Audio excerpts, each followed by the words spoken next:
everyone, and welcome to the Transformation Triumph Summit.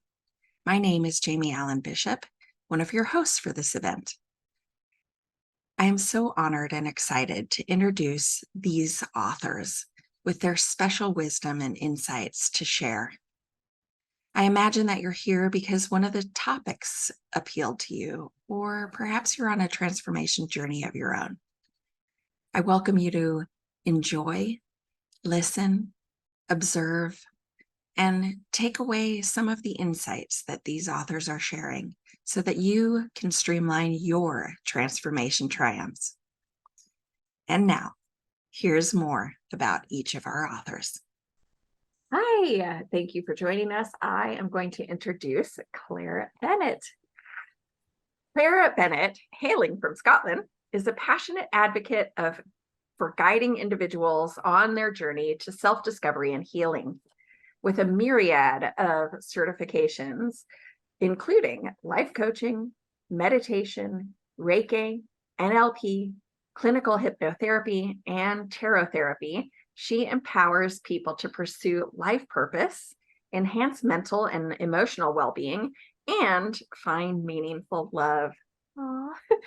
Operating from her Glasgow-based venue known as Temple Divine, Clare draws purpose from her own personal transformation and aids in fostering deeper connections of self-awareness. Discover more about Clare Bennett and her services on her website, clarebennett.scot, Scott, for, I assume short for Scotland. So Clare Bennett, Scott. And yeah, it's a great website. I love your website. So thank you for being here, Clare. Oh, thank you for inviting me. Thank you for inviting me. It's always great to be with you. Oh, wonderful. Okay, so the questions kind of we kind of have been asking almost the same questions, give or take here or there. But my favorite question is, of course, the first one, which is, what does transformational triumphs mean to you? Well, first of all, yeah, thank you for inviting me along. I'm delighted to be here with you. I love talking to both of you, and I love all the similar things that you are interested in. So transformation is definitely a topic that I find fascinating. Why are we the way that we are? What are the catalysts for change? So for me, transformation is about, you know, a complete change. As you know, as you mentioned, I use tarot a lot when I'm working with people to help understand the journey of life, the hero's journey, and the archetypes that we move and shape into as we go through this human experience, when the soul comes into human form and we go through this human experience. So for me, transformation is that change, specifically in your amazing retreat, the amazing retreat that you held. I spoke about the Tower cards being that moment where there's a sudden upheaval and everything changes. So the tower, the man-made tower, falls to the ground and allows for something new to be created, where we can have solid foundations based on authenticity. So for me, a transformational triumph would be a time in our lives where we face up to maybe things that are maybe not working for us, or maybe we transformation often happens at a time where we feel like we're no longer living in alignment with who we kind of are. So we kind of have this awareness of, oh, I'm performing roles here, or I'm not really saying the things that I want to say, or I'm not really being who I really am in the world. And sometimes we get nudges around that, where we have a thought, and then sometimes it's not until we experience stronger nudges, or maybe our mental health starts to speak to us, or maybe in my case it was physical health. And then that helps us to really see, like, you're not really on the right path here, and allows us to stop and to shed a lot of that. Transformation is often about shedding and creating something new. I mean, I think about transformation, I think of the fire element that burns everything up. And, you know, as people often talk about, the phoenix rises from the ashes kind of thing. So so that's it. Does that answer your question? Is that what you're looking for? 100%. Yeah, it was awesome. It was a total awesome answer. Well, so what do you think, based on all of that, what do you think some of the stumbling blocks are of why people maybe resist or don't smoothly transition through that whole aspect, like why there's resistance, or even if you want to toss out, what do you think some of the common misconceptions are of transformation? Stumbling blocks are, it's hard. It's really hard, you know. Well, you know, some people might say, and the positive thinking, it's as hard as you make it, and all that sort of thing. And I am a believer in that to some regards, but you know, from a very human perspective, it can feel really difficult. You know, it can feel really difficult. In my own story, it was really when I'd reached a point where I didn't really, well, I had a choice of accepting how things were, which was pain, physical pain that I was in, or changing. You know, I wouldn't have changed if I hadn't reached that low point, you know. And I think that's the same for a lot of people. I think that's the same for a lot of people. It has to get to a point where the pain of staying the same is more than the pain of changing, you know, because otherwise you're not going to do it. Or you might make small adjustments or small changes, but it's those tower moments where you are faced with, I can't do anything else other than go down that road. It must be that road. I must go there no matter what, and having that kind of will of, you know, the will to do it, you know. It's just like it has to be that, because this is just not possible for me. People don't necessarily, you know, some people can feel inspired to change, and I think that's a really beautiful thing. And transformation doesn't necessarily have to feel difficult or have to be traumatic or have to be this you know, this sort of dark night of the soul. It doesn't need to be.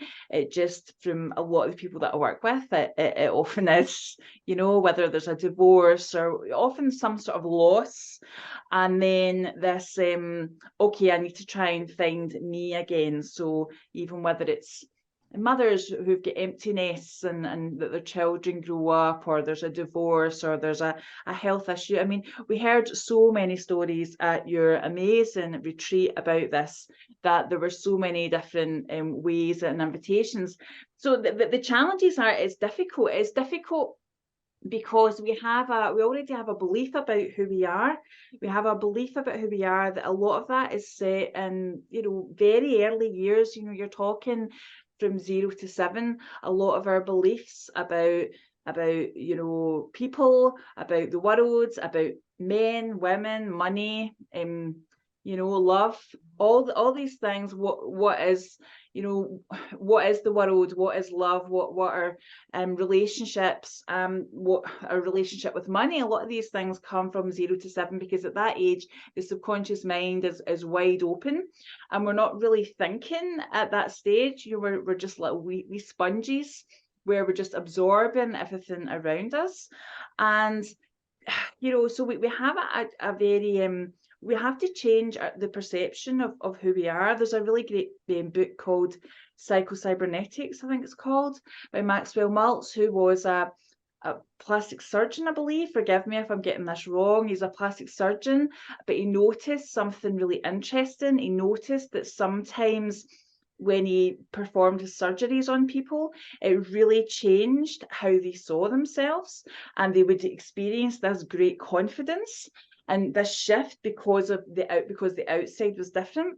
But he also noticed that sometimes when he would perform these surgeries, it wouldn't have the same effect, because they still had a self-perception of, you know, ugliness, you know, in quotation marks, or whatever that might be. So he said, well, that's interesting, because it's not necessarily just fixing the outside.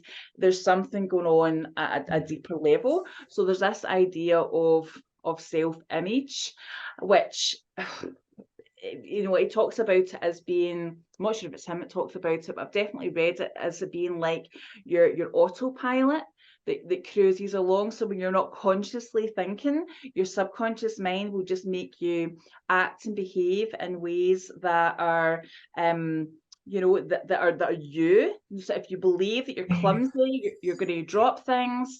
If you believe that you're charming, then that's how you'll behave. If you believe that you're funny, or etc., and the list goes on.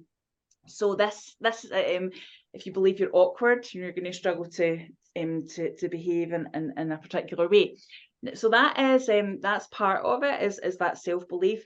Even though we think, right, now is the time for change, and then we start to make those changes, then there's part of us that goes, wants to pull us back. It's like a rubber band, sometimes it feels like, and you're pulling here and you're stretching, and you're like, yeah, but then you can be back there again. So the self-belief, sorry, the self-image is a stumbling block.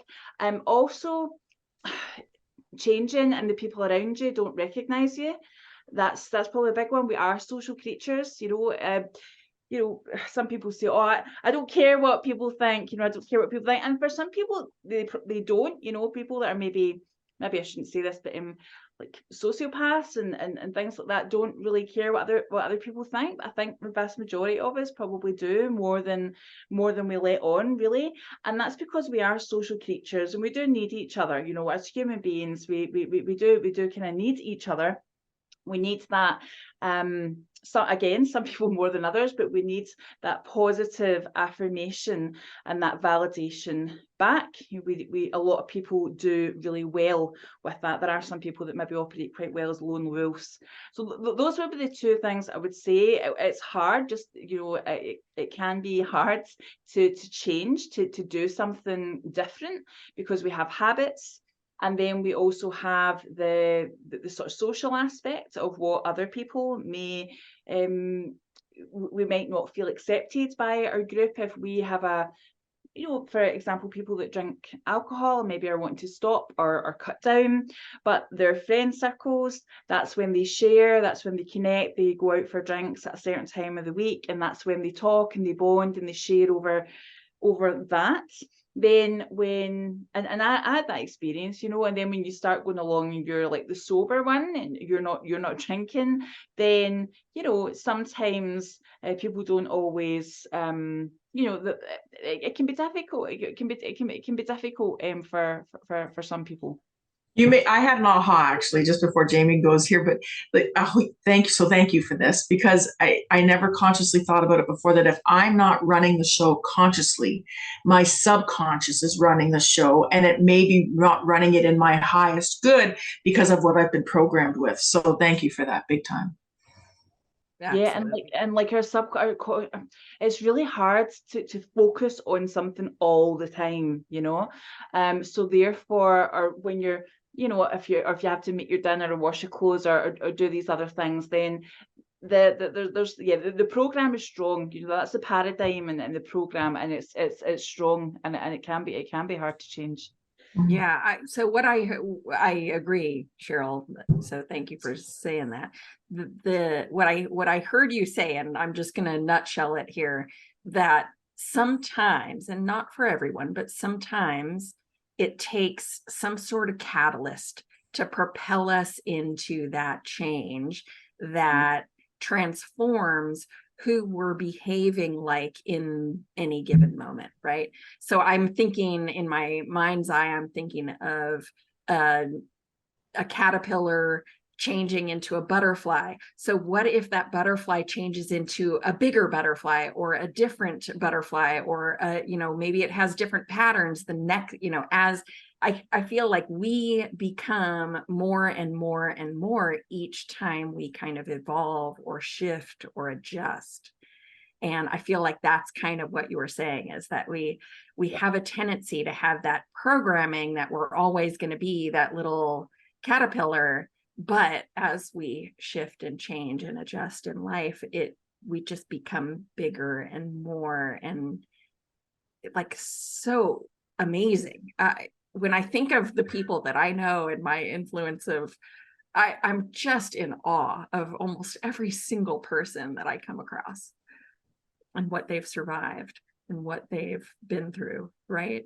And therefore what stories they have to tell, what wisdom comes with each of those trials and tribulations. So if I were to ask you who has influenced you the most over the course of your experience in life, who might that be, and or what might that look like?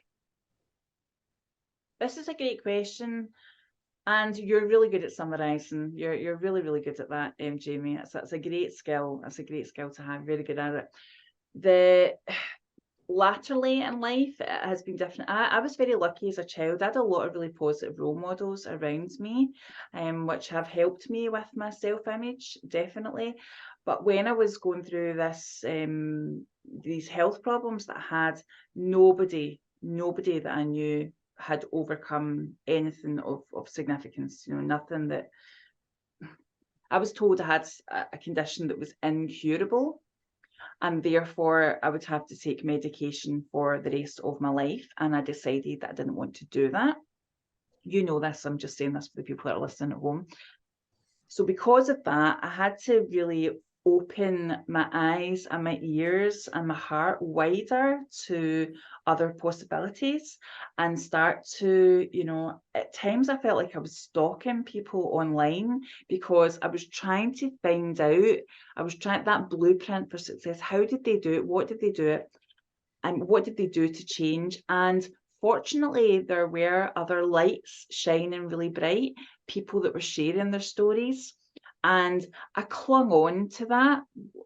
I would watch, sometimes I would watch the same video of someone talking about healing some sort of condition, and I would watch it over and over and over. And this is the reprogramming of the mind that I was talking about, where it's like, no, healing is possible, healing is real. You can heal your body, you can eat this way.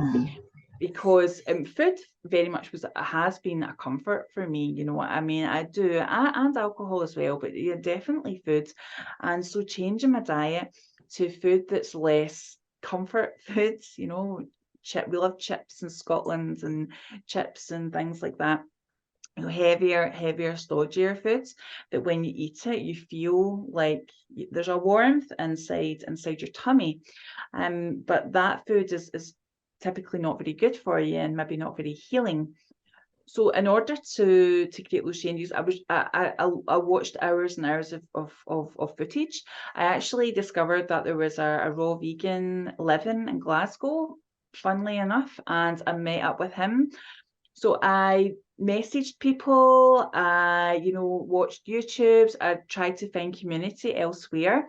And this is where you're talking about becoming a bigger sort of butterfly kind of comes from, because, and when I hear you talking about the transformation that you've seen in the people in your circle, that's partly your influence and how you've all lifted, we rise by lifting others up. And you do that very, very much so. But it's very much about, reaching out to people who have achieved what you want to achieve and trying to, kind of latch on to that, and try and think like them, try and think, okay, what are the thoughts that I need to have? What are the habits that I need to have in order to create these changes? Because it comes from the mind, it comes from the thoughts, it comes from the heart and the feelings, and it comes from the actions, the body.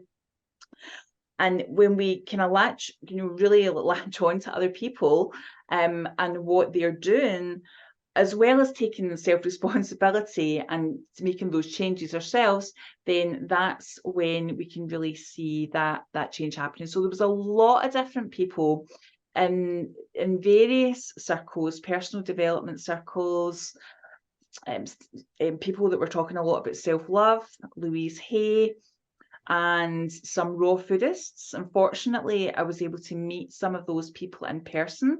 Some of them it was online, because when I was quite ill, I didn't really have the energy or the motivation to really do much, because I was in a lot of pain. And therefore, when I was lying in bed, I would just choose to listen to this positive information, people talking about healing is possible, and oh, this transformation, and I used to be sick and couldn't leave my bed, and now, you know, I can run a marathon and all this. You know, there was a woman, they're incredible. They're called Jeanette and Alan. I can't remember their surnames. Jeanette and Alan from Australia, and they are in their 60s. And she had cancer, and she healed herself through raw food, raw fruits and vegetables, and to raise awareness of this. I'm not sure if I've got this story exact, because it's a long time since I've engaged with them, but they, at the age of, I think she was 64 and he was 67 or something like that. They, now wait for this. They ran a marathon a day, every day for 1 year. Oh, 365 marathons in 1 year. Wow. At age 64 and 67. Wow. Yeah. I mean, it's unbelievable. Yeah. So I would watch that. I would watch people like that. I'd watch people like that and think, okay, if they can do that at that age, then surely me in my 30s, surely I can get a bit better than I am now. I have no desire to run one marathon, never mind 364 marathons, but it was people like that. It was people like that I reached out to. It was people like that I read their stories. There's a lot of inspiring people out there. There was another woman that I spoke about at the retreat called Tani Raw. She had lupus, arthritis, OCD, a lot of different inflammatory conditions, autoimmune diseases and things like that. Her hair fell out. She ended up losing about 100 pounds. Her hair grew back. She was very vibrant, and then she competed in, I think, like bikini modeling contests and things, and she was in her 40s and things, so she did all that sort of stuff. So just and it's the health, you know, it's not so much about the showing off the body and things like that, but it's the vibrancy. She's a very vibrant woman, very vibrant woman. Her eye color changed, and her eyes became really, really bright blue. I'm not here to promote this particular way of living or anything like that. As I've mentioned before, I'm not a raw foodist. I had a period of ill health. I did what I needed to do to get out of that, and now I'm probably more sort of balanced, maybe. Talk about the power of our stories needing to be shared, because that's basically what empowered you through, and has empowered a lot of us through, is reading other people's stories or hearing other people's stories. So where can people find you, Claire? Where can people find you? Where can people reach out to you? Where can people connect with you? Well, on my website, I've got a lot of information on there. You can connect with me on my website. Also on Facebook, I'm quite active on Facebook. I go live every Tuesday. To pull tarot cards for people should they wish to receive them. And I read tarot not in a fortune telling style, but very much in a understanding the archetypes and where we're at in our journey, and to have a deeper insight as to the lessons that we're experiencing and what might be unfolding. That is there. So those are probably the spaces to get me on. And I also, you can email me, which is connect@clarebennett.scot. Or if you're in Glasgow, you can come, or if you want to come and visit Temple Divine, the door will be open to you. Yes, please. Very, very welcome. Temple Divine in Springburn in Glasgow. So that is all there. Awesome. Beautiful, beautiful. Thank you so much for your time today. It's always a pleasure to interview you and learn more about your journey. I appreciate you. I appreciate you too. Thank you. You're both wonderful. Just right back at you.